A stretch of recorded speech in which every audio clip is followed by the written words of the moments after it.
Personal data collect பண்றதுங்கிறது ஒரு offence, இந்தியாவில் தடை செய்யப்பட்ட ஒன்று. எனவே அவ்வாறு கலெக்ட் செய்வதற்கு தடை விதிக்கணும் என்று அதிமுக சார்பில் சிவகங்கை சேர்ந்த ராஜ்குமார் என்பவர் மதுரை உயர்நீதிமன்ற கிளையில் ஒரு வழக்கை ராஜ்குமார் மூலம் தாக்கல் செய்திருந்தோம். அந்த வழக்கு இன்றைக்கு நீதியரசர் எஸ்.எம். சுப்பிரமணியம் அவர்கள் தலைமையிலான அமர்வில் விசாரணைக்கு வந்தபோது அதிமுக சார்பில், அதாவது மனுதாரர் சார்பில் மூத்த வழக்கறிஞர் மகேந்திரன் அவர்கள் ஆஜராகி வாதிட்டார்கள்.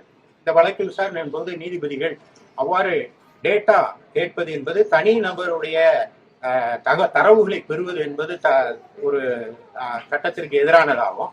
அது மட்டும் இல்லாம ஒரு இப்போ திராவிட முன்னேற்ற கழகங்கிறது ஒரு பசையுள்ள பார்ட்டி, அதாவது வலுவுள்ள, அதாவது நிதி பின்புலம் உள்ள ஒரு பார்ட்டிங்கிறனால அவங்களால கலெக்ட் பண்ண முடியுது. மற்ற சின்ன அரசியல் கட்சிகள் இவ்வாறு கலெக்ட் பண்ண முடியாத நிலை வரும். அப்படின்னா அது ஆர்டிகல் 14க்கு எதிரானது, அதாவது ஆல் ஆர் ஈக்குவல் பிஃபோர் லாங்கிறதுக்கு எதிரானது.